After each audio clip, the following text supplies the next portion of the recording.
Okay, we have explored parallel arrays. We have talked about how to declare arrays. We have looked at how to pass arrays between functions, how to fill an array with data from a file, and how to print an array. Now let's look at how to process an array. So we're going to go through 5 problems. The first one is write a function that will count and return the number of people that own a Buick. Write the call to the function and the statement that will display the count. To do this, we first want to call the function. This function is returning a value, so we're going to set it equal to something. So the call right here is get Buick count, and we're going to send the array car type and also the number of cars.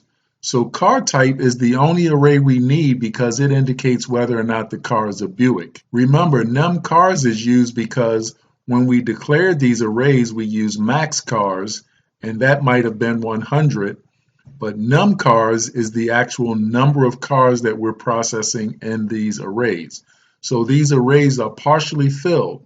We may only have 17 cars or 25 cars, but whatever it is, our loop will always go to num cars instead of going all the way to the end of max cars where we don't have any data. When we come back from that function, it's returning the Buick count. So we're going to then say there are 5 Buicks, or whatever that Buick count is. So this is the call to the function and also the statement to display the results. This will appear in the main. We will look at the entire program once we're done with all these exercises. So the first thing I want to do here is create the header. And the header is returning an integer, the count of the Buicks, and it's being passed the car type, which is a string array, and also the number of cars. I see that in the main I'm calling this num cars, and in the function I'm calling it n cars.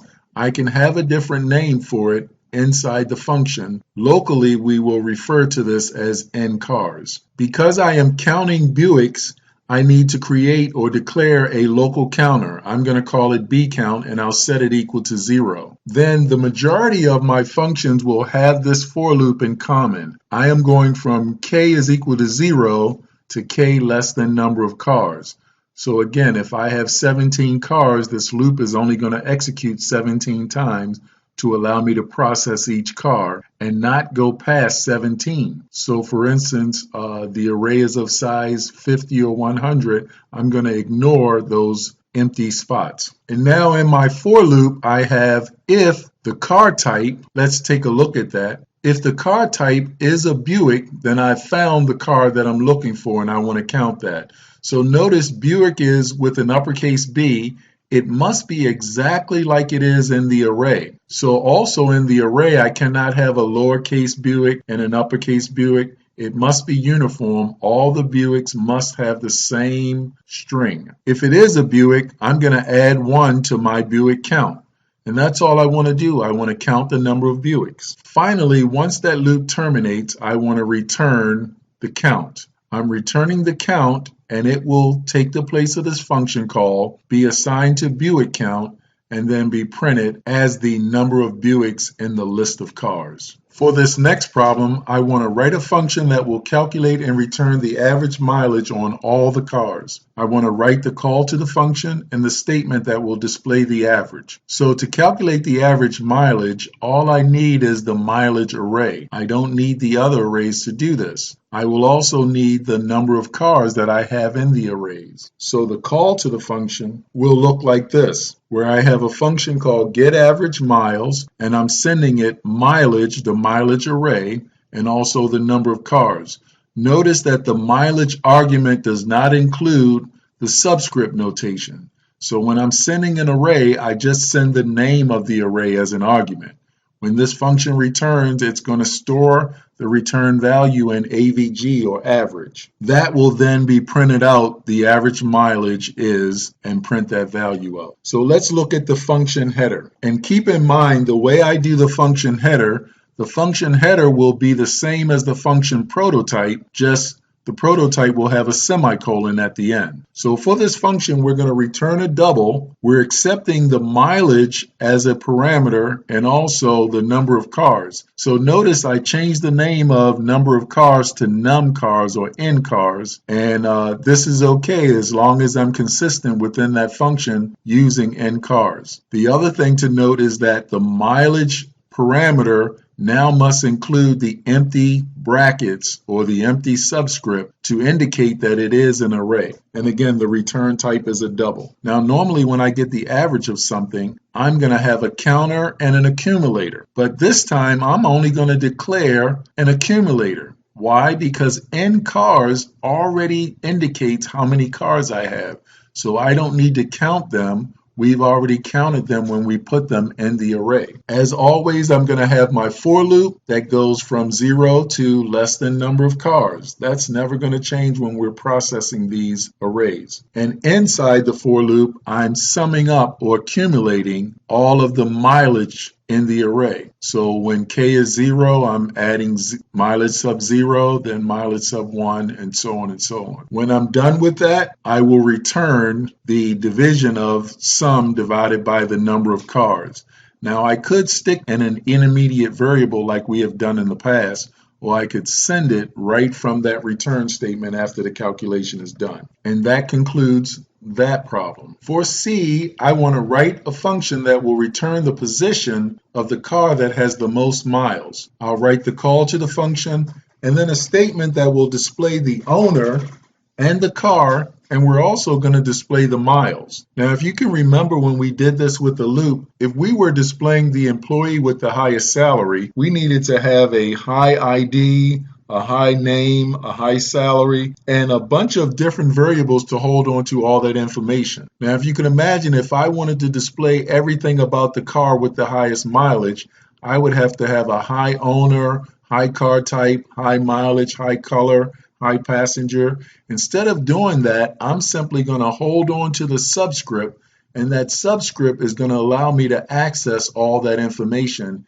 in parallel. So all I really need to send down is the mileage array, and then we'll figure out which element has the highest miles. So I'm sending down the mileage array, and I'm always sending down the number of cars so I know how many to process. When I return, I'm returning the position of the highest mileage. When I get back, I can use that high position to figure out the owner's name, the car type, and the mileage. So let's look at the function. For the function, again, my header, I'm returning an integer, the high position, and I'm sending the mileage array and the number of cars. So I'm going to have initialize a variable called high position, and I still have my high miles, which is my champion, and I'm setting it equal to -500, so it will lose to the first mileage in the array. Always again, I have my for loop, and then I have my if statement that looks exactly like the one we studied, where we have if mileage sub k, the new mileage coming in from the array,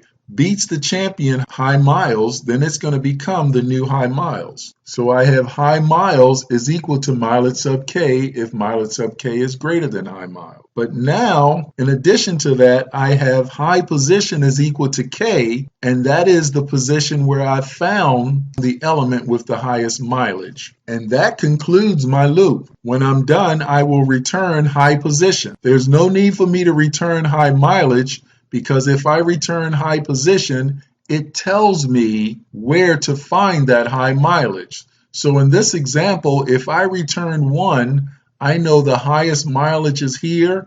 That person owns a Honda, and that person's name is Peggy, and anything else about it if I use high position.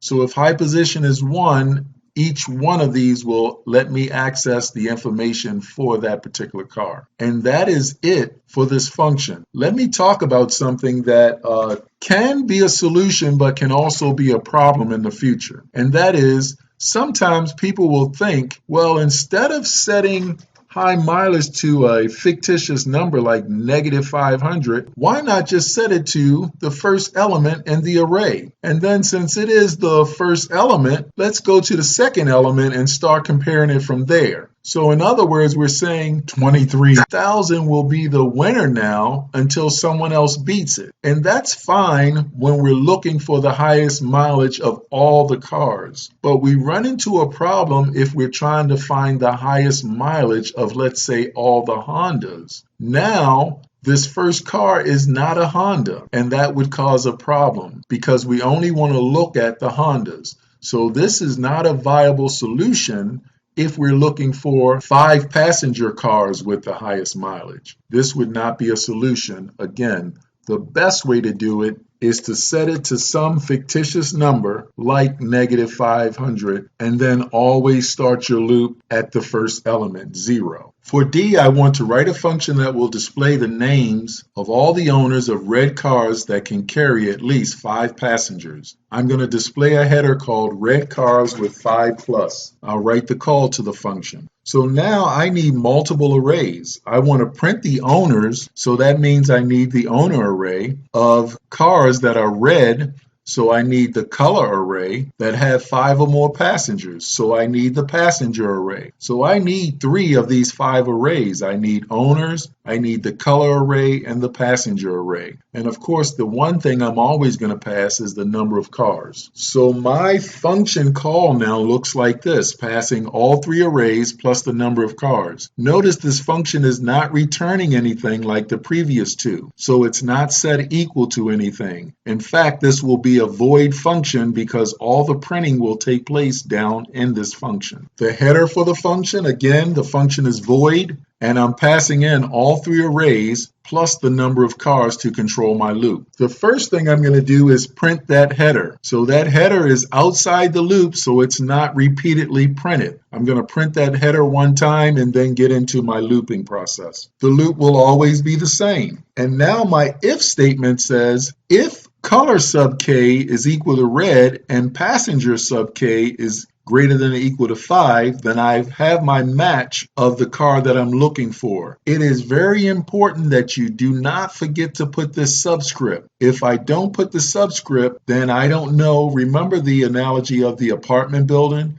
I don't know which apartment I'm going into. By putting that subscript, I know I'm going into apartment K. When K is 5, I'm going into apartment 5. So it's very important that you include the subscripts for all of the arrays. That also holds true when you print something out. So here I'm printing out owner sub K, if that owner has a red car with 5 or more passengers. And that is it for this loop. This function is a void function, so I'm not returning anything. Instead, I'm going to go through this for loop, printing out all the owners that meet my criteria with the header that's indicated here. For E, I want to write the call to the function and the statement that will display the average. I want to this time average only the Honda cars. So this function will calculate and return the average for all the Honda cars. So I don't want to get the average of all the cars. For example, I may have 25 cars and maybe only 7 of them are Hondas. I only want the average for the Honda cars. So to get the average for the Honda cars, I need the car type array and I need the mileage array. And I'm always sending the number of cars. This function is returning the average, so I'm setting it equal to average Honda, which is a double variable that's going to store that return value. Once I return that value, I'm then going to print it out. And again, we're going to see how this looks in a program in just a second. My header for this function, I'm returning a double. I'm sending the car type array and the mileage array and the number of cars. Remember, I must pass them in the same order that I'm catching them. So the first argument goes to the first parameter, and so on and so on. When we first did an average, we only had an accumulator because we knew exactly how many cars we had. We had n cars or num cars. In this case, however, if we have 17 cars and only 5 of them are Hondas, we don't want to divide by the number of cars 17. We only want to divide by 5 the number of Hondas. So that means now we do need to keep a counter, and also we need an accumulator. So the counter will count the number of Hondas, and then the sum will sum up the number of Hondas. Once again, we have our loop that will never change for this processing. And inside the loop now, I'm asking if the car type sub K is equal to the Honda, then we found a Honda car in the array. Once we find a Honda car in the array, we want to count it and accumulate it. And that's it for the loop. What we're saying here is if the car type is equal to Honda, let's count that Honda and accumulate it. And we're doing that by processing every element in the array. As soon as we find a Honda, we count it and accumulate its miles. When we are done with all that, we return the sum divided by the count. Again, it's a mistake here to put num cars here because we may only have 3 Hondas out of 25 cars. So we want to use the count, not num cars. And that is it for that function. Let's see how it all looks in a program. So here's the program. I have max cars of 100. I have all the prototypes above the main to signal to the main that there are functions coming. And my prototypes look exactly like my function headers. This is the easiest way to do it because then it's a copy and paste. I have all the functions here being called with the letter that indicates the function that I was working on. So all those calls to the functions that we just did would appear here in the main after I have first populated the array by getting the data and then displaying the arrays. Once that's done, I have all the function implementation down below those 2 functions that we talked about in the earlier video. So all of these functions are down here doing their job once they're called by the main. When I run this program, it produces the following. So I have my array printed out, all of my arrays, parallel arrays. I had 4 Buicks. I have the average mileage. I have the car with the highest mileage. I also have the red cars with 5 passengers or more. And I could have printed out some more information about this. Finally, I have the average for the Hondas, the average mileage for the Hondas. And that's it. These programs are on Canvas. Feel free to run them, play around with them if you like.